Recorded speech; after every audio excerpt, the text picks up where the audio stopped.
on the ground. Barreling through traffic during evening rush hour. Tornado. Violent tornadoes ripped across Oklahoma Wednesday, tearing through power lines. Huge sinkhole swallowed the oh my gosh. And then it goes down the river. Swallow the entire bus, and then it gets swept away by a raging river underneath.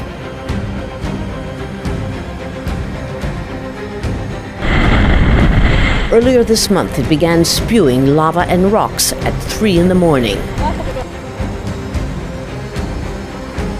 Serious wind! The powerful line of storms brought hail, heavy rains, We're going as fast as I can. and ferocious winds.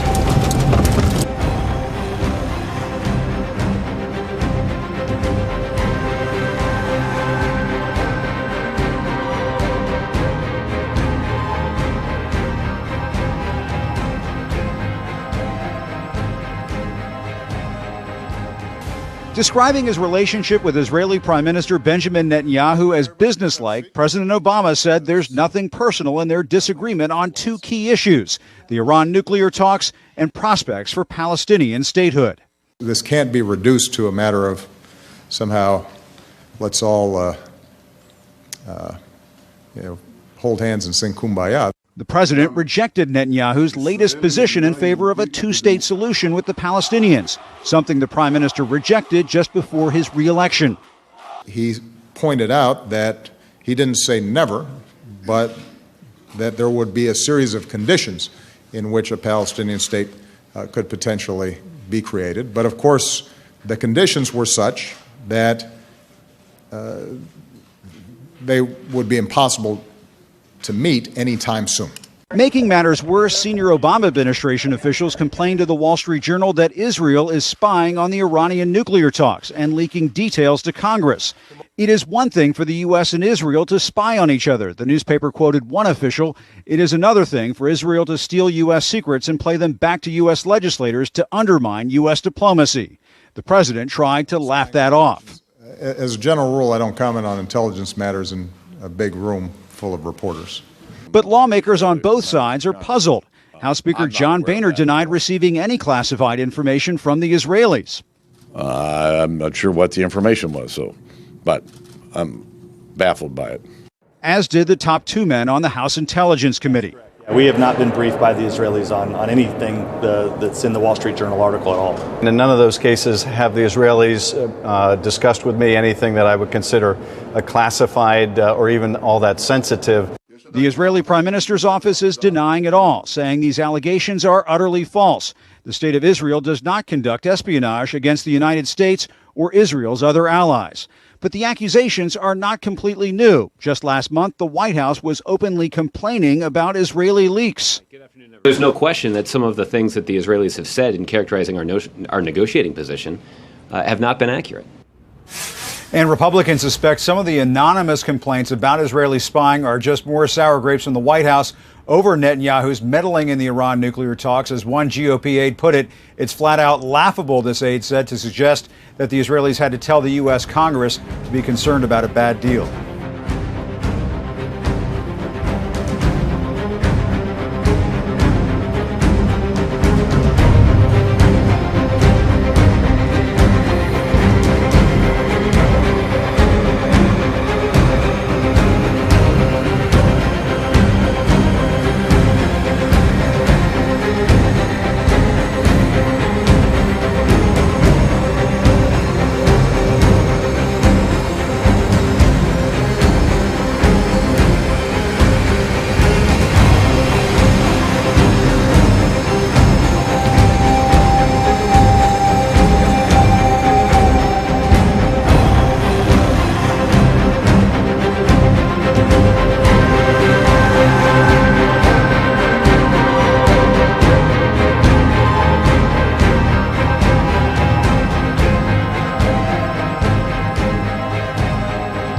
One person is dead and several are hurt this morning after violent tornadoes tore across the plains.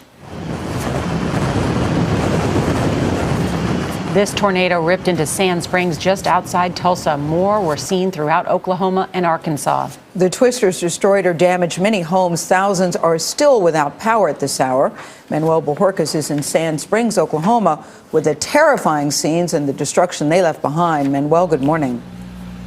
Good morning. This is the neighborhood where one death was reported throughout the night. Emergency crews have been here. They've been going from home to home, trying to make sure everyone is accounted for. Officials say about 50 homes here have at least some type of damage. Tornado! Tornado on the ground! Barreling through traffic during evening rush hour. Tornado! Violent tornadoes ripped across Oklahoma Wednesday, tearing through power lines and leaving more than 50,000 homes and businesses in the dark.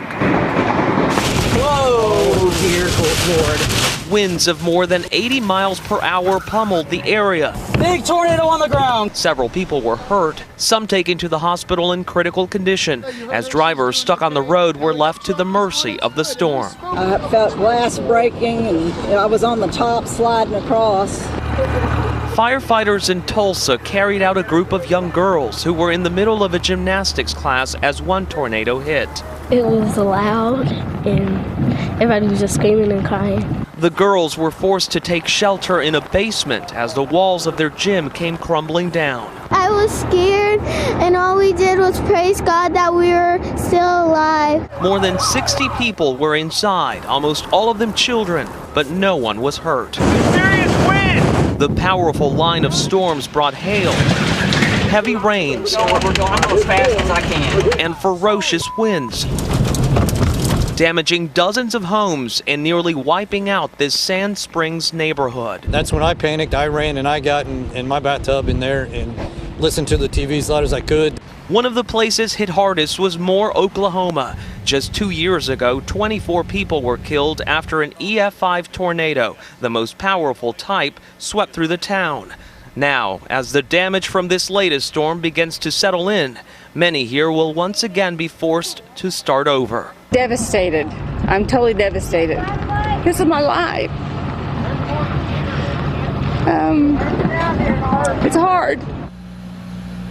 Schools will be closed today in Tulsa and also in Moore. Survey crews are expected to arrive here later this morning to assess exactly how much destruction the storms left behind. Vlad?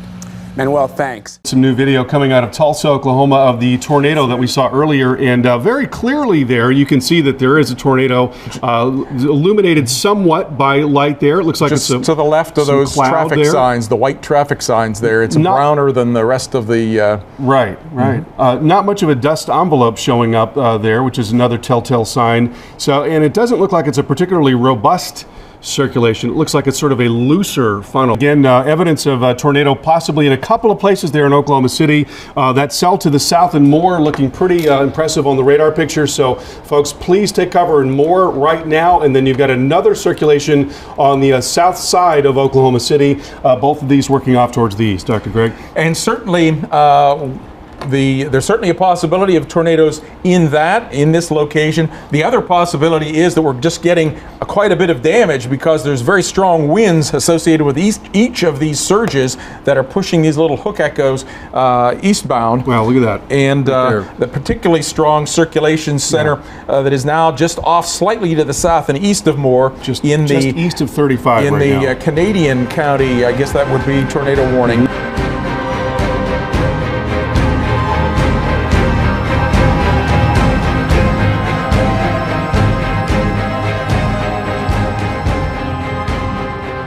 Intense flooding forcing people to evacuate a tourist bus that was sitting on a highway in Brazil. Whoa.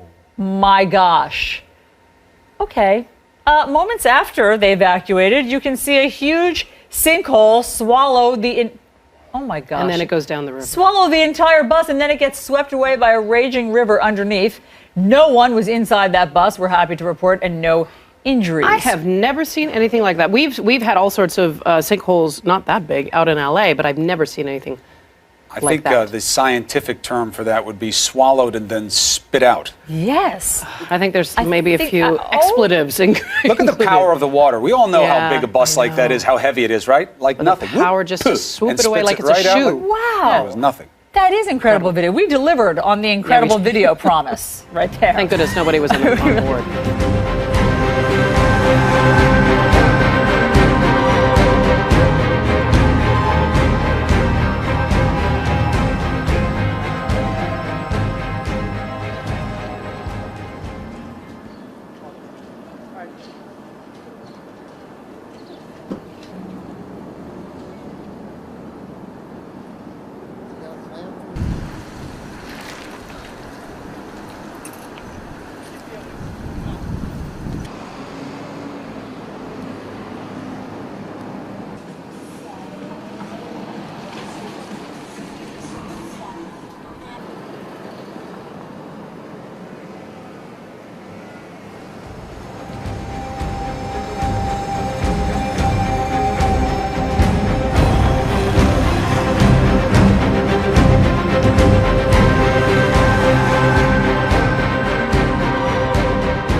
The Villarrica volcano in southern Chile is one of the world's most unstable, and right now, dangerously so.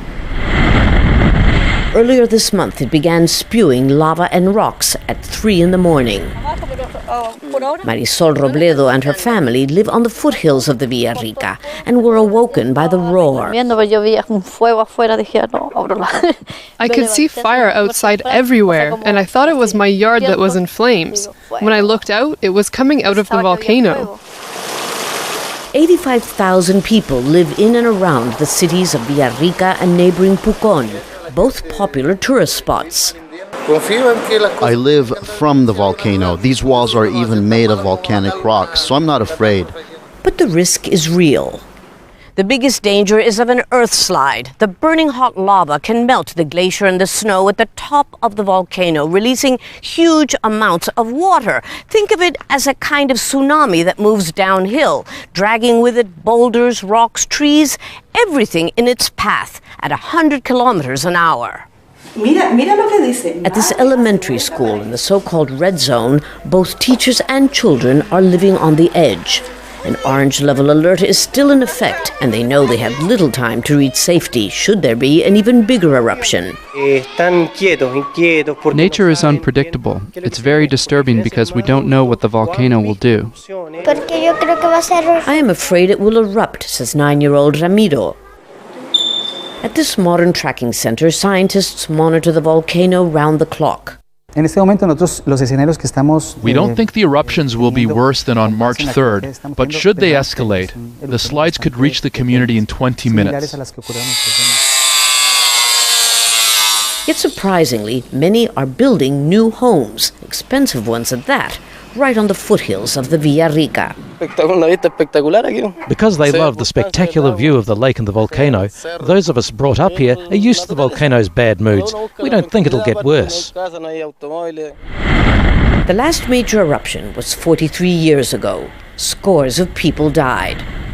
And while many may worry, many more remain incredulous, refusing to believe that the volcano will do its worst. Lucia Newman, Al Jazeera, Villarrica, Chile.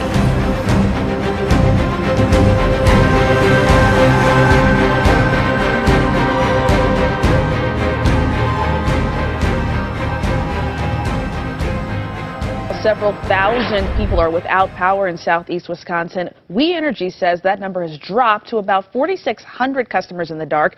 Here's a look at the We Energy's online outage map. The black dots show the biggest areas that are impacted. Let's pull up a breakdown. 1,500 outages in Racine, 1,300 in Milwaukee, and more than 1,100 in Greendale. There are also smaller outages in Cudahy, Mount Pleasant, and Brookfield. The utility says it's investigating the causes of this morning's outages. And remember, even if you do lose power, you can still stay up on breaking news on your phone or your tablet by watching our live stream on the 12 News mobile app.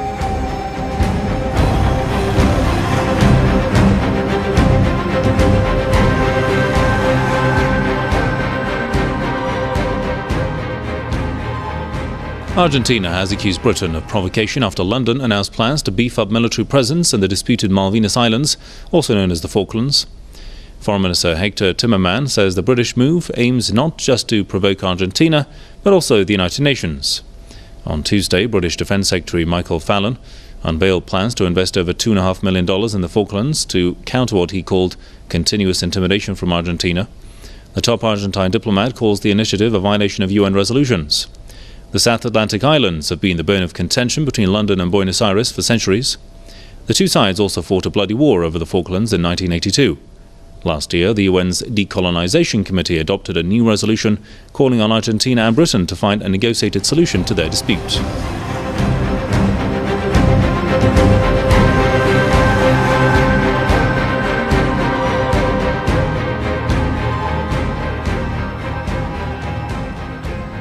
Canada is expanding its military mission against the Islamic State group to include airstrikes on targets in Syria. Prime Minister Stephen Harper says the group is a serious threat to stability in the Middle East and beyond.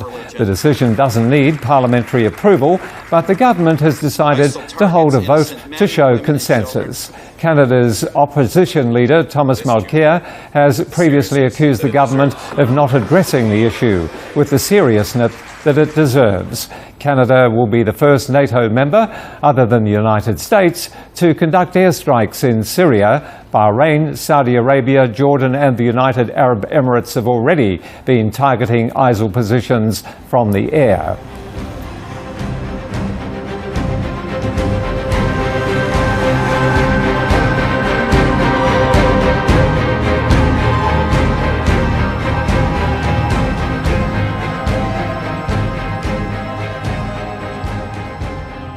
The eruption of two volcanoes in Mexico has produced fountain of lava several hundred meters high.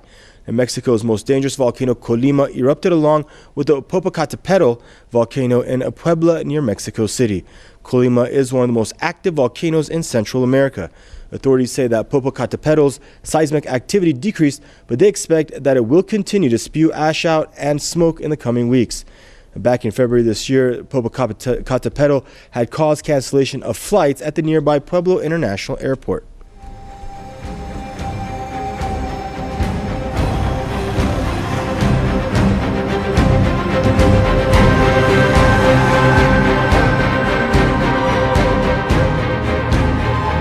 This is the sort of hand-carved hunting knife used in a traditional Faroese whale hunt known as the grind. You then cut off the spinal cord and the whale will die in like seconds. For centuries, the people of the Faroe Islands have killed pilot whales for food, drawing passing pods into shallow waters and slaughtering them in a sea of blood. Pilot whales aren't endangered in the North Atlantic, and each year it's estimated the Faroese hunt takes just 0.1% of the population. I like the blubber to go with the dried fish, and then you have the dried whale's meat. As long as a thing is you hunt them in a sustainable way, and it's a food source, I think you have to use it. We live in a world where people starve. Why shouldn't we use our resources? Animal rights activists call it barbaric. Their attempts to disrupt the hunt have grown increasingly successful. This tradition that has been in place for over 500 years, it's time for this tradition to disappear because the world has changed, and therefore I think this should also change.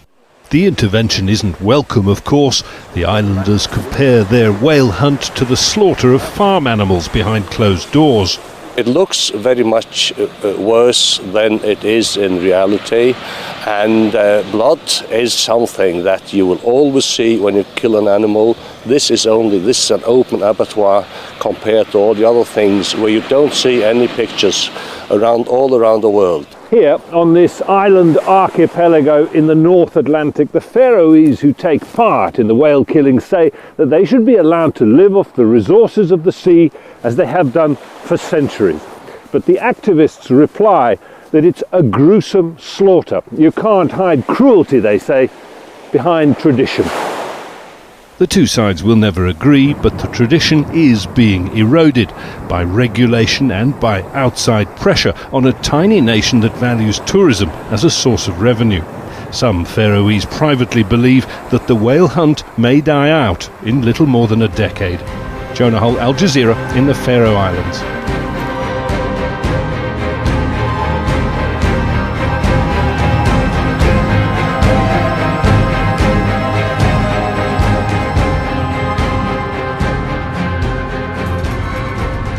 Now dozens of civilians have been killed as Saudi Arabia and a coalition of regional allies launch a military operation in neighboring Yemen. The Yemeni media says that warplanes have bombed residential areas, including a hospital. Sana'a International Airport has also been hit. Now, dozens of Yemeni civilians, including children and women, have been killed in the attacks.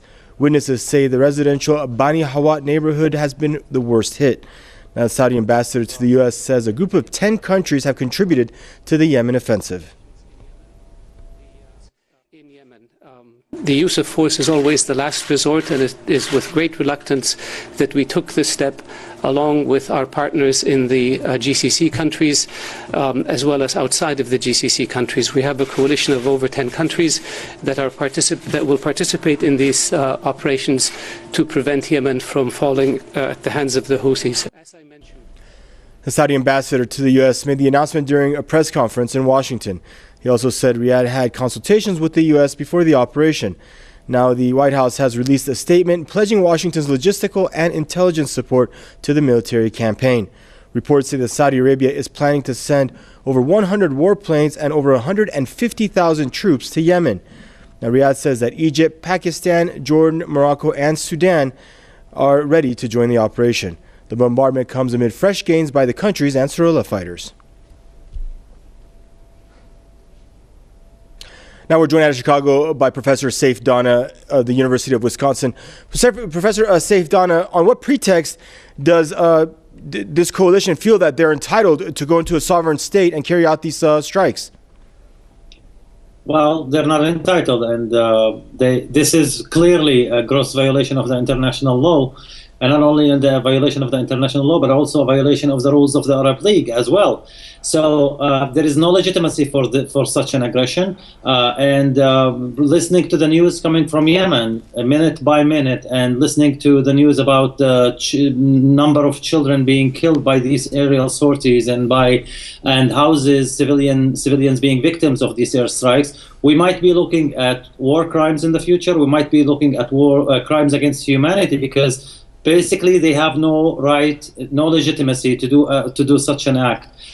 Just last month, the resolution that was proposed by the Saudis and other countries in the region to the Security Council failed to pass. So there is no international legitimacy. There is an Arab summit that is supposed to be held in Cairo in the next few days. There is a meeting for the Arab foreign ministers tomorrow in Sharm el-Sheikh in Egypt. They could have waited and consulted at least with the Arab foreign ministers, but they know they have no legitimacy.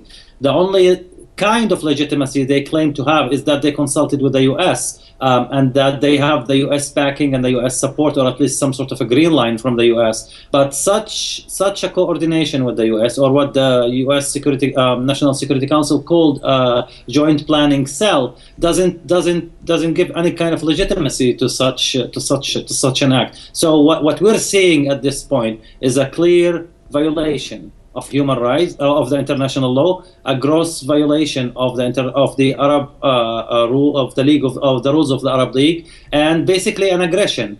A neighboring country attacking another country. We've seen that when Iraq invaded Kuwait. We've seen what was the reaction of the international community when they even claimed that Russia somehow participated in the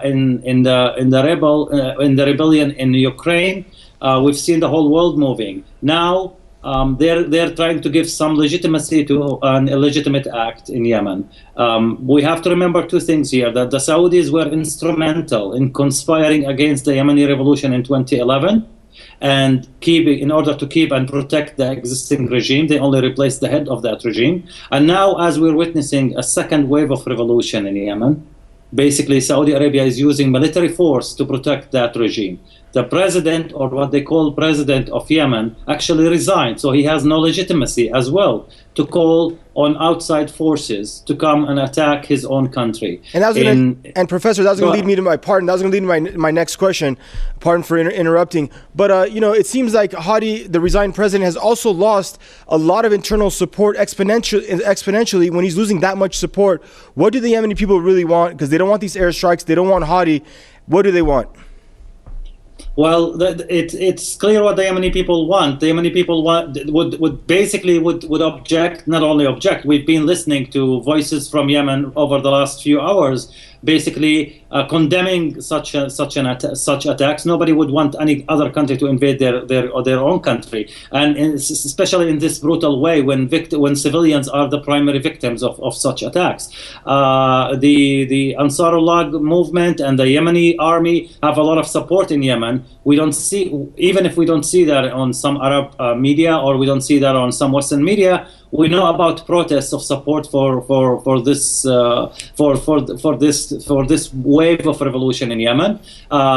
They gain support also all over the Arab world, because basically people in the Arab world and people in Yemen know that the existing regime in Yemen is the same one that they were trying to ousted back in 2011. And only by what it was called at that time the Gulf Initiative, Peace Initiative, or the Gulf Initiative, that they were able to keep, the Saudis conspired basically to keep the regime in place. Now, as we're seeing the regime collapsing, and the regime, I mean, the Ansarullah did not really launch this attack on, or revolution really, on the regime out of no reason. They actually started with negotiations with other forces in Yemen, and there is an agreement. It's called Partnership and Peace Agreement in Yemen, and it should have had Hadi, who is essentially really a puppet of Saudi Arabia, had he actually implemented the agreement that all the political parties in Yemen agreed upon just recently, nothing of this sort would have happened.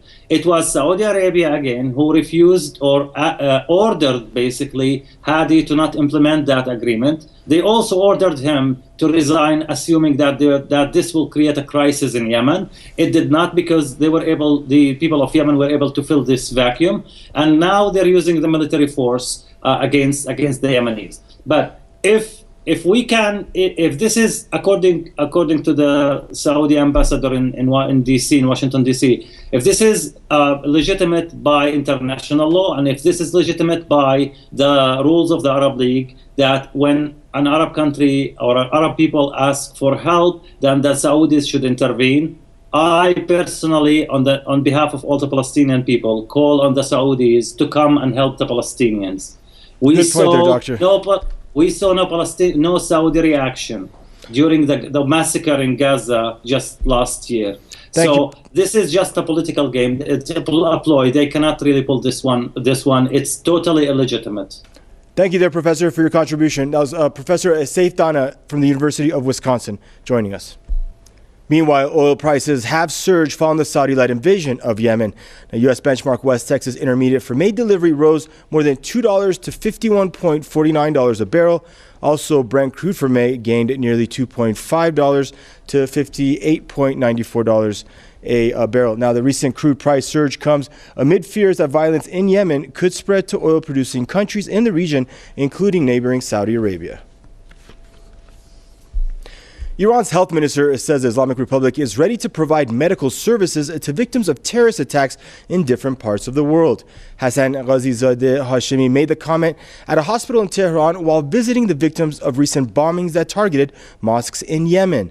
Now, Hashemi said that Iran's government and medical community consider the effort as a humanitarian responsibility. Amir Mehdi Kazemi has more in this report. These 52 patients are some of the victims of the double mosque bombings that claimed the lives of dozens in the Yemeni capital Sana'a last Friday. They have been transferred hundreds of kilometers away from their country to one of the mobilized hospitals in northern Tehran by Iran's Red Crescent Society for the treatment. They are suffering from mutilations, fractures, damage to the eyes, and burn injuries. Many of these Yemeni patients have so far been operated by Iranian surgeons. We were attending Friday prayers in the Hashush Mosque when two ISIL terrorists blew themselves up exactly at the time when we were chanting slogans against the US and Israel. Many people were martyred. We are grateful to Iran's leader and president for helping the victims of terrorism. 6 of the Yemeni victims are in critical condition. Earlier on Wednesday, Iran's health minister personally paid them a visit to make sure that their treatment procedures were followed properly. As a cycle of violence and terror continues to claim victims in the region, Iran's health ministry says that it's fully prepared to render all the possible medical services to those in need of humanitarian aid. Dr. Hassan Ghazizadeh Hashemi, who is also an ophthalmologist, offered roses to the victims and visited some of them with eye injuries. On the sidelines of his visit, the minister said that Iran's government and the medical society consider their efforts as a matter of humanitarian responsibility. We are proud of what we are doing. We are ready to render humanitarian services, especially in the field of medicine, to all the victims of violence and extremism in the region and other parts of the world. Let us hope that such atrocities against people would not happen again in the future. Some 500 people were injured in the attacks at 2 mosques in the Yemeni capital on March 19. The bombings left at least 142 people dead. The Yemeni branch of the ISIL terrorist group claimed responsibility for the attacks. Amir Mehdi Kazemi, Press TV, Tehran.